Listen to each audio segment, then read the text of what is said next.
What would you do if the people you spent your entire life carrying simply walked away the moment you needed them most?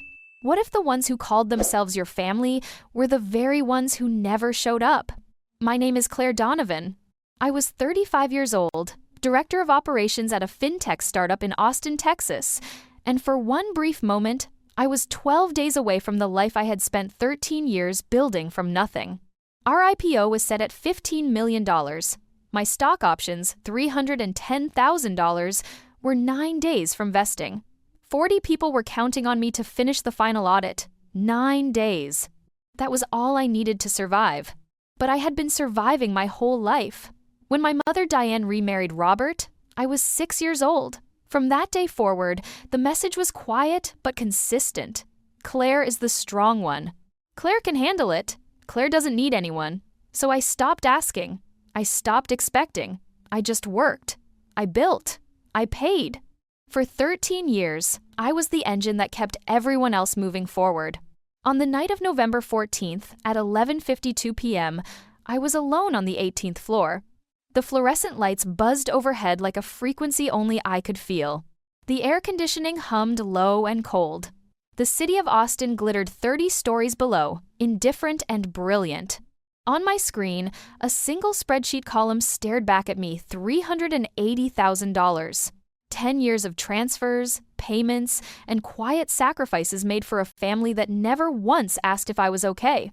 Then, the buzzing moved inside my skull. The screen blurred. I reached for my phone, but my right arm had already stopped being mine. The floor didn't feel like a fall. It felt like an ending that had been scheduled for a very long time. The night security guard found me at 12:15 a.m. by the time I arrived at Street Tax.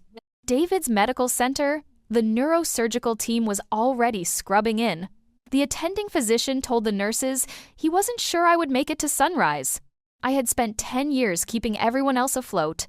And that night, not a single one of them was there to answer the phone.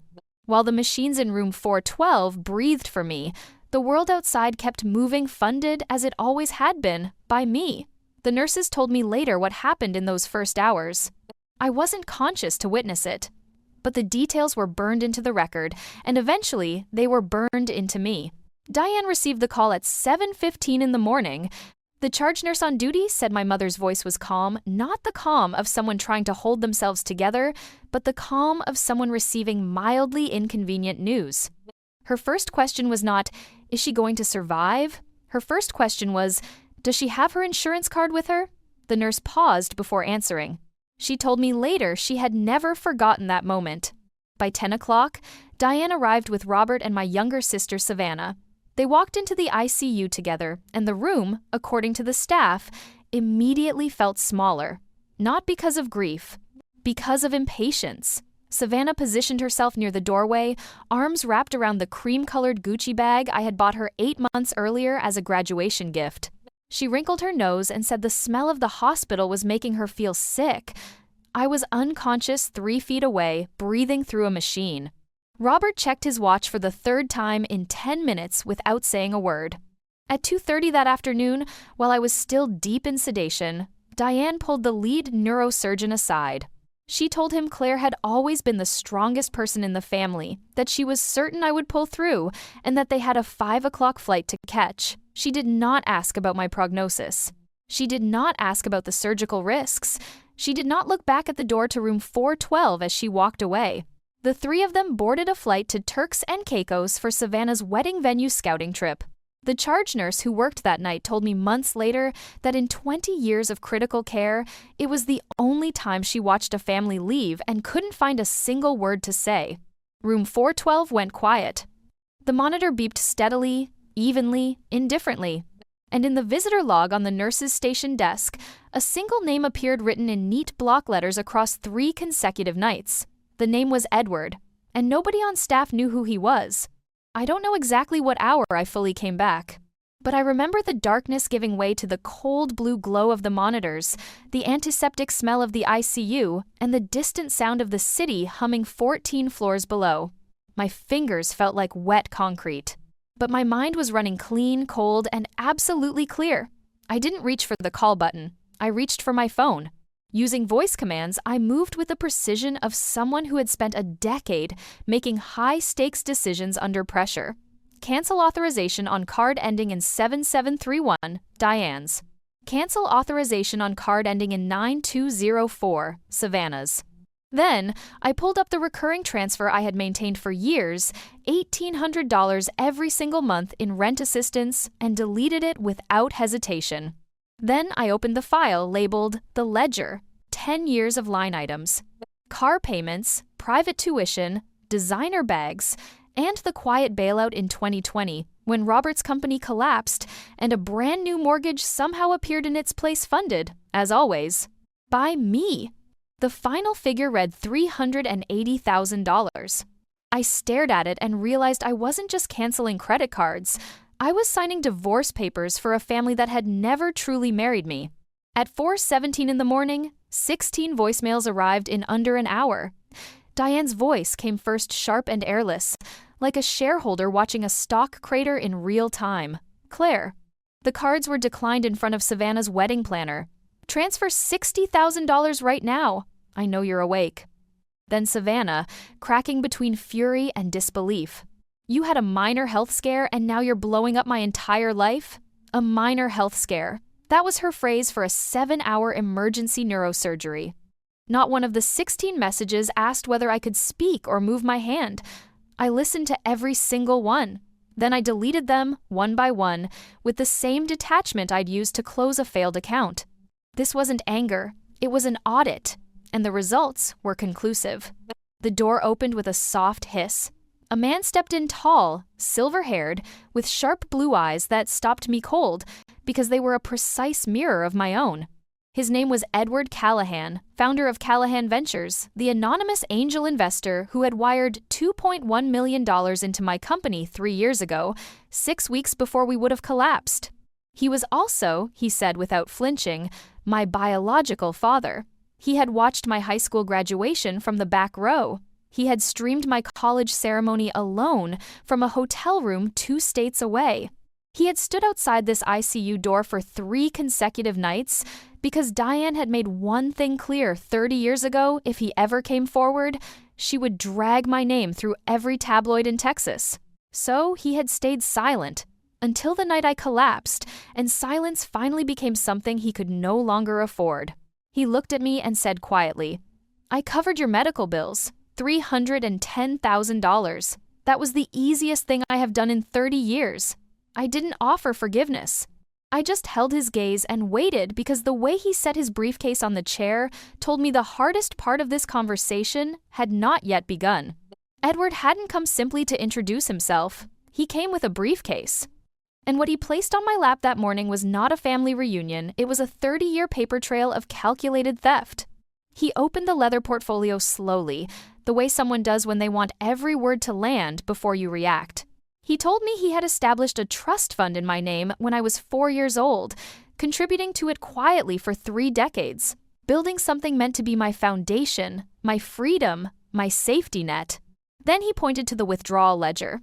$2.7 million had been drained over the past 10 years. The signature on every slip was mine, or rather, a flawless imitation, practiced by someone who had sat across a dinner table from me for years and studied every letter I formed.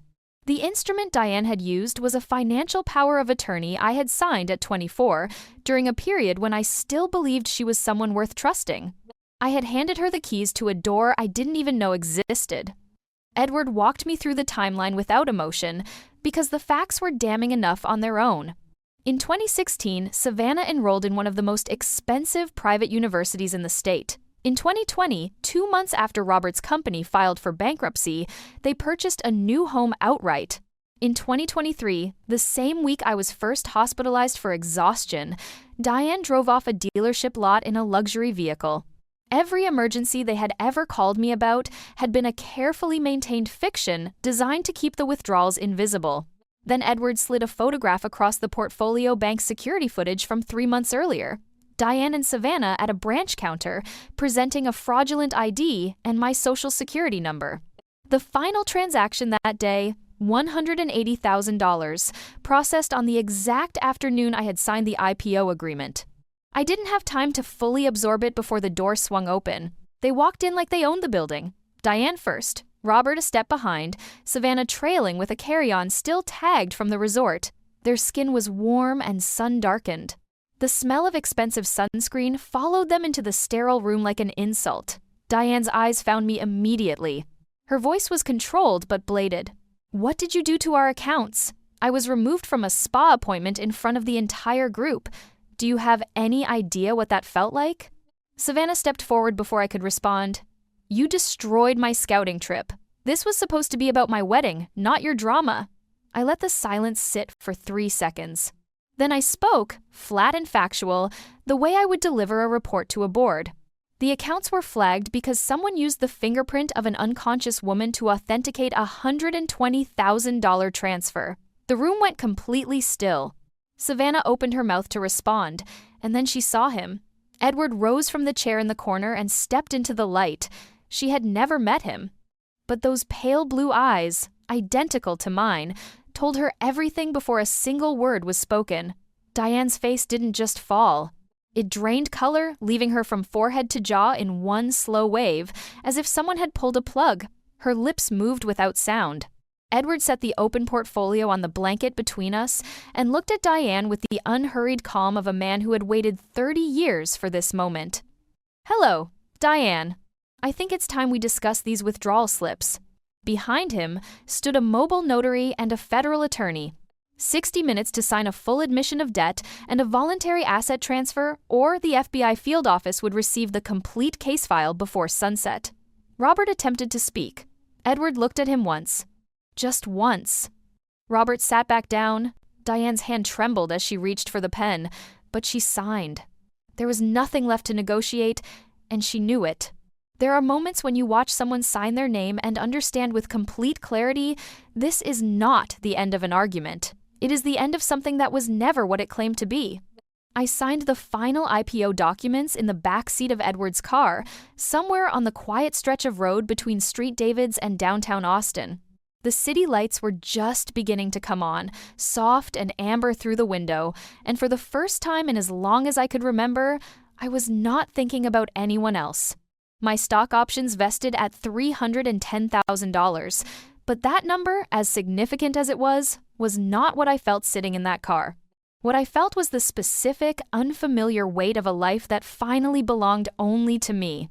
In the weeks that followed, the consequences arranged themselves with the kind of quiet precision that reality reserves for people who have been running from it. Savannah's engagement collapsed within 48 hours of the story reaching her fiancé's family. The criminal fraud charges were enough. The wedding she had flown to Turks and Caicos to plan was gone before the venue deposit could even be refunded. A court judgment followed, and her wages began to be garnished to satisfy a portion of the $380,000 she had helped consume. The Gucci bag I had bought her for graduation was sold. She is currently waitressing at a restaurant in Dallas. Diane and Robert were evicted from the house within 30 days of the asset transfer agreement being executed. They now wear ankle monitors and wait for their federal trial date on charges of wire fraud and identity theft. The neighborhood they had spent years trying to impress has a short memory for people without resources. 1 week before the trial was scheduled to begin, Diane sent me a single text message. It read, "Can you find it in your heart to forgive me?" I read it once. I set the phone face down on my desk. I never responded. Not because I was consumed by hatred, but because that silence was the most honest thing I had ever given her. I have thought a great deal about what this experience taught me, and it comes down to something simple. Biology is a fact. Family is a choice. You cannot fill a vessel that has no bottom, no matter how much of yourself you pour into it. Setting a boundary is not an act of cruelty, it is an act of survival. And sometimes, forgiveness is not about making peace with the person who hurt you. Sometimes it is simply about refusing to let them continue defining you. If you are someone's Claire right now, the strong one, the reliable one, the one who always pays but is never truly welcomed, I want you to hear this clearly. You are allowed to stop. You are allowed to choose yourself.